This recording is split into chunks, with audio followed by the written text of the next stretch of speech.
Hey guys, it's Jen, and I'm here with one of my very best friends, Jill Coleman of Jill Fit Physiques. We're going to talk about mindset today, a topic that she knows so much about. This woman will make you better after you hang out with her. I know that she's done the same for me, and I want you to hear from her what her approach is to mindset. She's got her mind right, and what she's really good at are frameworks and tools, and that's what I want to talk about with her today, and have her share some of her expertise on those topics with you. So, Jill, some of my readers might not be familiar with Jill Fit yet. Can you give me a brief description of what you do, what you focus on, and how you help people? Yeah, sure. So at Jill Fit Physiques, we actually started out about 4 or 5 years ago doing mostly competition prep. I was really into like fitness modeling and competition stuff, very like kind of hardcore dieting. And over the years, I just started seeing that that's unsustainable. And so more what we talk about now is, again, the mindset stuff, but really how you interact with food. So food obsession and things like that. So how do you interact with food? How do you interact with exercise so that's more sustainable and more efficient? Basically, my entire goal is to help people just be like sane and shame-free and stress-free around food and exercise. So just to tell people that they're human and the struggles are normal, but how do we interact in a way that makes us feel good and also feel healthy, but not go overboard. So it's been fun and it's totally changed over the years, but it's been a blast. So I know that you know a lot about it because you've been there yourself, right? And I know that you know how to teach people how to release food obsession. So I can't wait to get into that. You talk a lot about the concept of mindset and how it affects our ability to get results, whether it's fat loss, performance, or just being effective, being an effective person in the world. So what do you mean by mindset, and what's that important?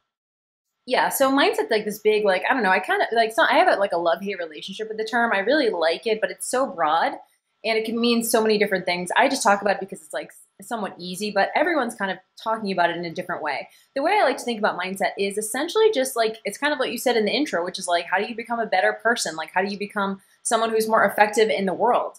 That's really what mindset's about. It's about how you approach your relationships. It's about how you approach your relationship with food, exercise, other people, family, your loved ones, people that are closest to you, and most importantly, how you approach your relationship with yourself. And so that has to do with a lot of stuff, like self-judgment and how we should ourselves all the time, and how we just have these kind of unsustainable goals that we or expectations for ourselves that really don't serve us. So the mindset piece is really how do we bridge the gap between where we are and where we want to be, right? So in between that, we have this kind of expectation gap where we have misery, like we don't feel good enough. We feel like we're not doing enough. We're not accomplishing enough. We're not lean enough.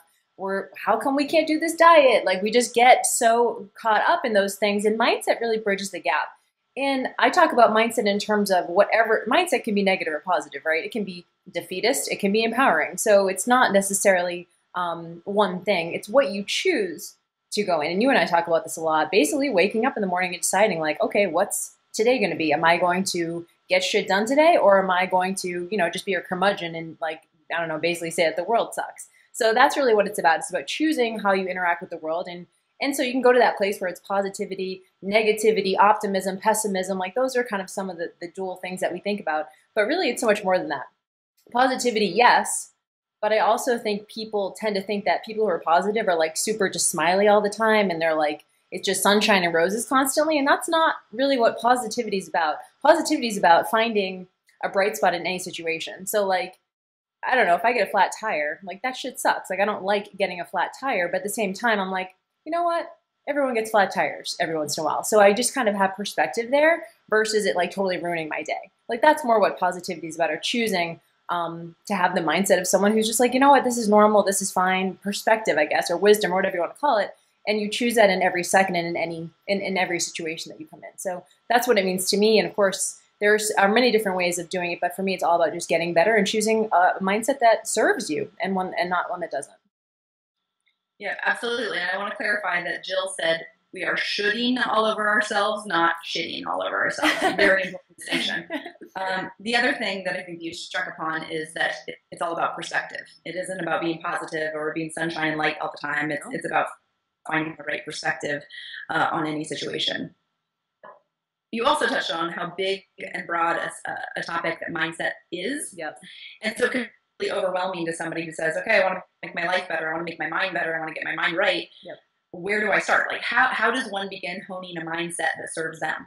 Yeah, that's a really great question. And so I like to think about, just very broadly, I tend to think about mindset in two ways. So there's, like, I look at them and there's like a spectrum, right? So on one hand, I call what's called the victim mindset. And then the other hand, I have an empowered mindset. I saw your face just go like, ooh, like you don't like it. You know, and you and I talk about that a lot too. But like, so on one hand, you have a victim mindset, which is someone who sees the world as kind of out to get them and they're being done wrong and they can never get a leg up. And unfortunately, what many people don't know is that's actually a choice to see the world that way. At least that's my experience. And I'll tell you what, like about my personal journey, about 4 years ago or so, that's pretty much how I interacted with the world. I always felt as if something happened in my life, that it was because life is a struggle and that, you know, people are innately, inconsiderate or impatient or out to get me or like whatever it is. Not all the time, probably less so than a lot of people, but on a very real level, I felt as if I felt a little helpless.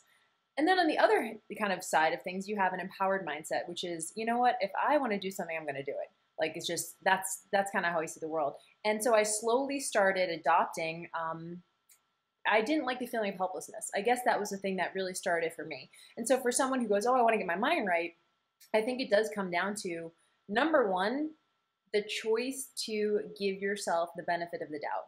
Like, I think that's one of the keys when we talk about, because I talk to women all the time, every single day. I have 50 women in my coaching program, and a lot of them are constantly saying things like, I know I should be better. I know I should have more done. I know I should be leaner by this point. I know I should finally be able to do this. So again, with the should word, like that should that comes up, and I don't know that serves you. And so when you give yourself the benefit of the doubt, you go, you know what?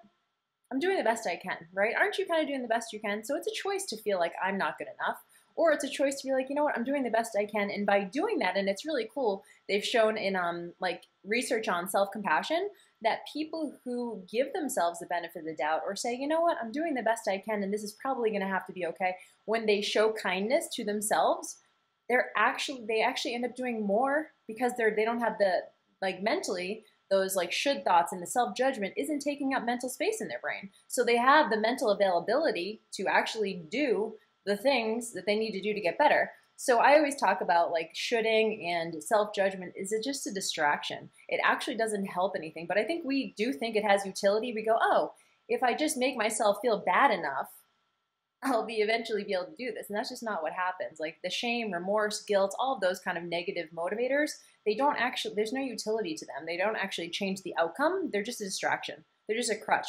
And it's just another way of being a victim. Oh, it's so bad. I'm so bad. Like, really? You have to get over yourself at some point. Like, and I just love saying that. It's a little bit tough love, but honestly, I'm like, you have to get over yourself at some point. And so for people who are interested in getting started, one of the best ways is just to start like reading. The first book that I kind of picked up that really gave me a sense of feeling in control was The Four Agreements by, I forget the name, who it's by, but we can put it on here. The Four Agreements, Miguel Ruiz. It was really, really good. It's a short read. You could read it in an afternoon, but it really kind of lays a good groundwork for getting into this mindset stuff. And it's not as woo-woo as a lot of the other books that are kind of out there that feel like, oh, I don't really know if I can do all that. So I would suggest starting with that. And then also just surrounding yourself with people who have a possibility mindset, like people who are just not curmudgeons. I don't know what else to say. So in real time, you can find yourself saying like, oh, I should. Like, can you catch yourself out in those moments and change your language then as it's happening? Yeah. And what maybe would you change it to? Yeah, that's a great point. Listen, like you give yourself the benefit of the doubt by saying, I'm doing the best I can. And you give the benefit of the doubt by saying they're doing the best they can. Everyone is always doing the best they can, right? Yeah. And I think once you start giving the benefit of the doubt, your whole mindset shifts. Well, and I think we sometimes get it wrong when we look at someone else and we go, they could do better than they're doing, right? Because like now all of a sudden, like we're inserting our own like feelings about how good they should be doing. When really it's not. They're actually, whatever they're doing is the best they can do today. So I always like laughed at last Sunday. I laid on my couch all day and ate a pack of bacon. Like that's all I did. And that was like the best I could do that day. And that's fine. That doesn't mean I'm not going to get up and work out the next day or do whatever, but you have to give yourself permission and space to do that. So if you look at someone else and you're like, they're not reaching their full potential, like that has nothing to do with you. And it's only a distraction. It only makes you miserable because you see a friend or someone and like it's none of your business, right? And so in a sense, when you give someone else the benefit of the doubt, it totally changes the relationship. To me, at least, I go, you know what? They're doing the best they can. I could see it from their perspective. One of my favorite things is empathy. There's like, I see no downside to putting yourself in someone else's shoes. Like, I just don't. Like, empathy is so, so powerful, and it changes your perspective, which is what we're talking about, right? We don't really care how other people are. It really has nothing to do with them. It's all about how you interact with the world. So one of my favorite things that Byron Katie says, she's an author that I read, she says it only takes one person to end a war. And I love that, because if you are in a situation, a relationship that you want to change, you can never control the other person, right? So you control yourself. You interact in a new way or a different way or a more positive way. And that changes the entire relationship. They might still do what they do. We can never control someone else, but we can be in control of how we come to the table. Absolutely. I such an evolved and powerful woman. I cannot imagine you as the helpless victim that you say you were a few years back. It reminds me of one of my favorite books, if we could add this in, is Dave Logan's Tribal Leadership. And everyone, he categorizes people in 5 different levels. And that poor me stuff is, and the level you want to get to is level 5. And I honestly think that that's where you're living now. So that's another great book. Now, what you mentioned a little bit ago was something called possibility thinking. I want to dig more into that. What is that? What are the impacts? How do you begin cultivating it? Yeah, so possibility thinking, actually, the first time I heard that was from the book How Successful People Think by John C. Maxwell. Love that book. Again, very, very quick read. And honestly, that's a really good book too if you're thinking about changing your mindset. It's a really quick read, but he talks about possibility thinking.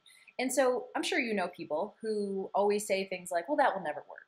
Or, nah, I don't know that will work, right? And like, how depressing is that? Like, you're just like, we're having a conversation about something that's like cool and interesting and fun and potentially like could be this really amazing thing. And someone's like, yeah, I don't know, that would never work. And you're just like, why? Like, how does that help anyone? To me, that's just a distraction, and that's not a possibility thinker. That's someone who's, and it's fine. I think we all have different ways of coming to the table, but that's someone who's more like a security person.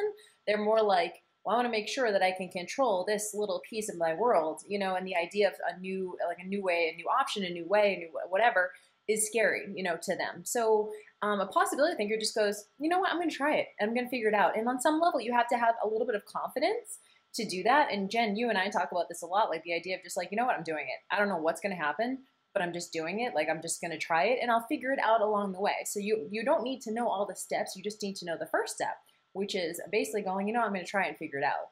And I always say that you win or you learn, right? So like if you don't necessarily lose, failure is feedback. So for me, I want to get all my failures out of the way as fast as possible so I know what works. And so a possibility thinker is someone who just goes, and you're very much this way, which is one of the things I just absolutely love about you, way more than me in terms of just trying new things. A possibility thinker is someone who's just like, you know what, I'm going to do it. And it might not be pretty and it might just be scary as hell, but I mean, what the alternative is to stay small and to stay scared and all of that stuff. So possibility thinking is really powerful. I think that's both how we ended up working for ourselves, right? Like, we wanted to see what would happen. We didn't know how it was going to go, and it keeps changing forms all the time. But that's part of the fun of it. Yeah, I mean, I think it's totally fine for like obviously like having a job where you're working for someone else. It's really nice, and I had a full-time job for a long time, and I know you did too. It's nice to get that paycheck every 2 weeks, like, of course. And for someone who's more like security, certainty oriented, it's way more stressful to them to not have that. And so I got to a point where, first of all, I'm an autonomy person. So I like literally cannot stand like being on anyone else's schedule or having to do anything. Like for me, I'm internally driven. So, and I think you're the same way. Like I work hard because I'm passionate about what I'm doing. Whereas if I'm working for someone else, there's very little kind of incentive or motivation to go above and beyond because it's not my baby. You know what I mean? So like at JillFit, I'm hustling because I'm just like, I feel so strongly that this message is needed that like if I don't do it, like it's not getting out there, and I know you feel the same way at Thrive. Like you have something super important that could help so many people, you're almost like obligated to do it. It's like a disservice to not do it. And so that's kind of how I feel about working for myself. But I do think you have to have that level of just self-trust and also confidence that like and Jade and I always kind of laugh about, if it doesn't work, we'll go work at Starbucks, which of course Starbucks is a great job, but I'm just like, you know what, I'll work at Starbucks, I'll save up, and I'll go back again. So it's kind of like you just go to worst case scenario. There's always a move. And I think that's also a mindset. To know that you always have some place to go is a mindset. There's always an option. Yep. And yeah, I thought I busted my ass before when I was with Experience Life, but it was nothing like when you're working for yourself. No. So I hear that, feel that. Now on the opposite end of the spectrum, a lot of people that we work with, they want to know exactly what to do, exactly what's going to happen. They say, just for example, in the fitness industry, just tell me what to eat and I'll eat it, or just give me the workouts to do and I'll follow the plan exactly. And so do you think that's the best approach for results? Like just giving people the blueprint and holding them to their compliance? Yeah, I did think that when I was doing like show prep and stuff. I was like, oh, here's your meal plan and just follow this. And, this is the best meal plan on earth. And really, like there's now that I kind of know and have perspective, like fat loss meal plans or like things like that, they're not all that different. So for me to say like I have the best one that will help you is like kind of egotistical on a level. But I think the idea that just I call it comply or die, that like mentality of like just do the plan.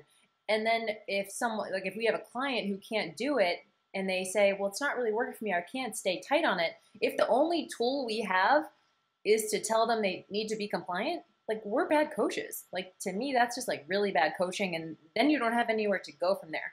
So what I've kind of come to now is I don't do any kind of meal plans or anything. And people don't like that because again, the certainty, right? So like the certainty of wanting the plan and wanting to follow it. But ultimately, who knows your body better than you? Like, and that's what's really hard for people because they want to just give over the reins to a coach or an expert or whoever and say, well, you just do it. And if I don't get results, then it will be your fault and not mine. So really we're talking about taking 100% responsibility for everything. Like that's one of my mottos, like take 100% responsibility for everything. And that includes your food, your exercise, but there is a little bit of education that has to go on there because it's not just about following a meal plan. And I think that we do people a disservice by telling them, and this is everywhere in the fitness industry, isn't it? Where it's like, here's the meal plan or here's the workout program, just do this. And then people feel badly when they can't do it. And then over time, they do this over and over and over. And I'm sure you and I have had the exact same experiences early on where we're like, why can't we do this plan?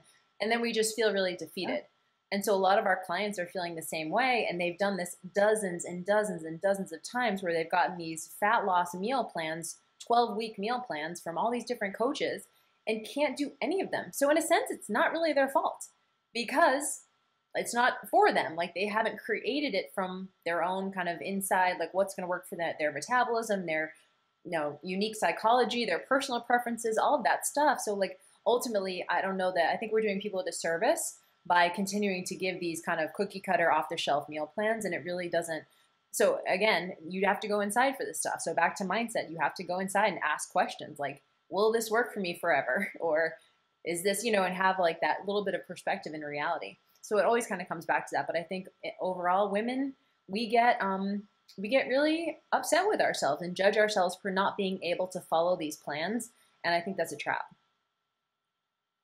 Yeah, I think that I would add to that, a piece of it is that we're always concentrating on what not to do. And I know that pre-Jill Coleman friendship era, I was always like, all right, I'm not going to eat dessert. I'm not going to eat dessert for 3 months. And then inevitably it just dessert into like the only thing that I want to eat. And I would fail over and over. And so for me, I think that plans can be really useful. And for my clients, a plan is a great starting point. It's not an the word plan may be a misnomer though, because it's more of a guideline. Like here, stay within these bumpers, or find a way to make this work for you. It's not a follow this. It's not a comply or die situation, and it never should be. It never can be. It's just not the way our lives are constructed unless we live in a bubble, and nobody does. So one of my favorite things that you say is you can still eat a cookie and like yourself afterwards. Now, for some people, this might sound really strange, but I want to know what you're getting at and how you help women get over their issues with food, with body image, with obsessive behavior and whatnot. Yeah, so we say a lot at Jill Fit, like you can still eat a cookie and like yourself after. And what I mean by that is that's just like an example of like many of the things that we do. We talk a lot at Jill Fit about negative emotions, things like guilt and remorse and shame and all these kind of negative motivators that I think we hang on to because we think that they're useful. Like I think after we have maybe a bingey weekend, we wake up on Monday morning and feel so disgusted with ourselves, or we feel so like shameful or remorseful about everything that we ate over the weekend that we go, I need that guilt and that shame or else I'll just keep eating badly. And really what research has shown is that stuff, again, is more of a distraction than it is actually motivational. It might be short term, like maybe you won't cheat that day, but as a long-term strategy, negative motivators are not shown to work. Maybe for like a 20-year-old guy or something like that, like a negative motivator, like I'll get you, like maybe that will help for like a 20-year-old male, but that's probably it. And so the idea behind you can still have a cookie and like yourself after is realizing that this is a lifestyle, right? This is like, approaching it from a comply or die or from an all or nothing or a black or white.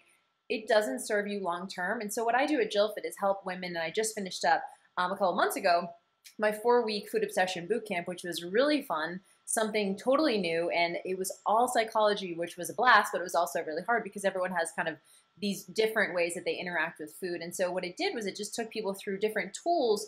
Essentially, the goal was moderation. So I always say that if you're doing it correctly, you should be saying yes way more than you ever say no. So I think, again, to your point, we go, oh, I won't have that. Oh, I won't have that.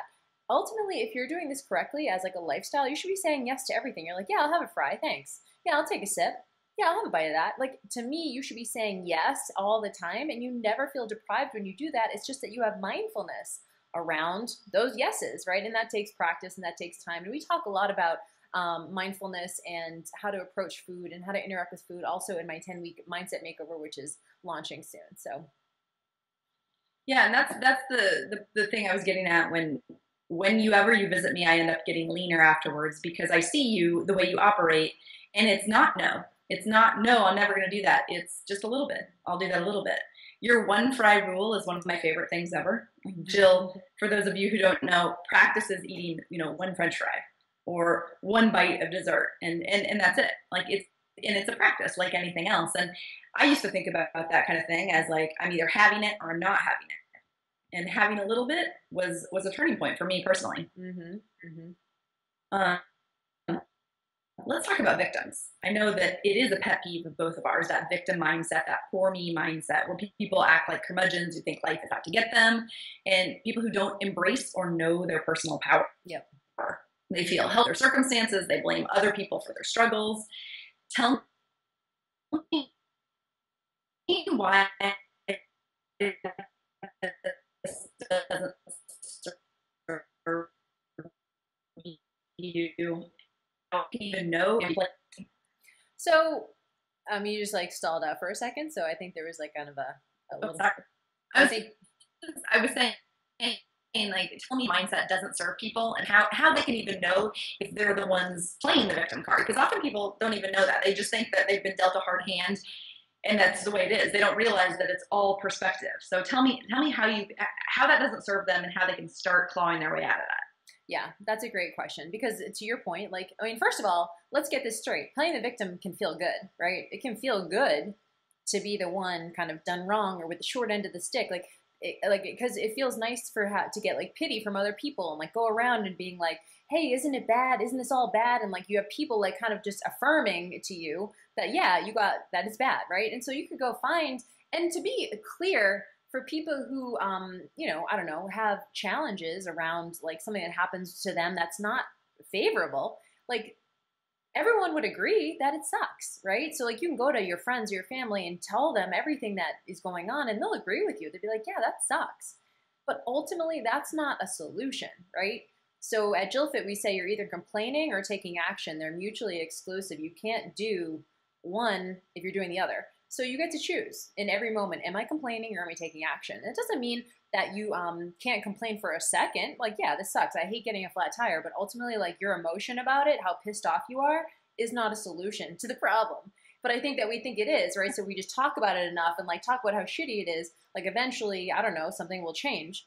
So it feels good to play the victim. So I think it's hard to yank yourself out of that space. But one indication to know if you are playing the victim is how often are you having negative emotions? Like how often are you pissed off, stressed, angry, annoyed, frustrated, irritated, like even really tiny annoyances all the way to being like full blown, like sad, crying, like whatever. Like anytime you have that negative emotion in that moment, you're playing the victim. And it's not a judgment. It's just, that's the reality of it. And so in that moment, it's not to say don't feel those emotions. Emotions are good. They're instructive, aren't they? They're the red flag that shows you this is where you have some work to do. This is where you have some work to do. So that's why I like those negative emotions, because it just shows you where to investigate. But again, it's not a solution. So feel the emotion, be like, yeah, this sucks. But then what can you do from there? And that's a mindset. The idea that like there's always a move if you look for it. One book that recently came out is called The Obstacle is the Way by Ryan Holiday.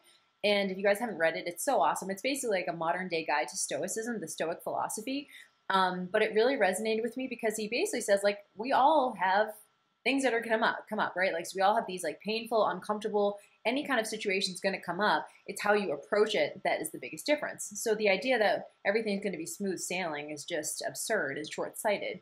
But if we looked at an obstacle as a way to come up with a new idea or an opportunity to find a new way or to, you know, have it take on a new mindset or like whatever it kind of, whatever it instigates in us is good. Like that's a growth, that's change, that's learning, whatever. So obstacles actually, like you almost want to search them out because you know that you're getting better. So that negative emotion is a clue in that moment that you're being a victim. And then at that point you have a choice, right? So like you can still stay in that place. That's fine. It's no judgment, but just realize that it's not a solution. And so just feel that emotion and then go, okay, what's one thing I could do to change my situation in this moment? It can be as small as just like I'm going for a walk right now to clear my head. That's it. Like that's all you do. Or I'm just going to write down one thing I'm grateful for in this journal right now. It's going to take me 30 seconds. That's an action, and that stuff makes a difference. Yeah, and let's hone in on the word growth. I think that you're onto something with how you practice this sort of mentality. And for me personally, like I love trying new things. I love getting really uncomfortable and putting myself out there, possibly ready to fall flat on my face. And you and I have talked about this a lot. And you've told me that your experience is that most people are not that way. And tell me how you think it serves people to try new things and what's behind that. Well, actually, I think you should probably be answering this question because I've tried more new shit since you and I have become friends. So, you know what? It's what I do like about trying new things. And it doesn't have to be like, oh, I'm going to try like to run a marathon. Like it doesn't need to be something like that. It can be like, I'm going to start a blog or I'm going to email this person who I keep putting it off. Like it's just putting yourself outside of your comfort zone, like in a place that's not comfortable, in a place that does make you feel like, I don't know if this is like, what's going to happen? Like essentially it's just saying like, do something where you actually don't know what the outcome is going to be. And like I said before, you only need to know the first step. You don't need to know all the steps, but there's a certain level, and you have it, Jen, like of just self-trust and confidence that you're just like, you know what, I don't know what's going to happen, but I'm just going to figure it out. And it's actually called the confidence competency loop. And it's a feed forward loop. So like if you do something new, you put yourself out of your comfort zone and then you survive it, right? So maybe it's not like the most fun thing, but you survive it. And then you build your confidence because, wow, look at what you did. And then once you have more confidence, you can take more action. And then you achieve more. And so now it's the competency. So like, and then the more competent you are, the more confident you get. And it's like this feed forward cycle, but you have to start somewhere by just being like, you know what, I don't know what's going to happen. This is super scary, but I'm just going to press publish on this blog that makes me feel so exposed, but I'm just going to do it. And just watch what happens. All you need to do is watch what happens. And I think a lot of people, again, going back to the certainty, kind of thing, people want to know what the outcome is going to be. And the idea that we can ever control outcomes is just a trap because we can't, right? We can never control what other people do, what they say, how they're going to respond. All we can do is what we do and just trust that we can handle it no matter what. And that's really hard. I honestly think that learning new things, trying new things is like the rocket ship out of victimhood mentality because you get used to learn. You get used to being a sponge. You get used to absorbing new skills, and you start trusting yourself that you have more control over your life and over your future. And those are the happiest people. Yeah.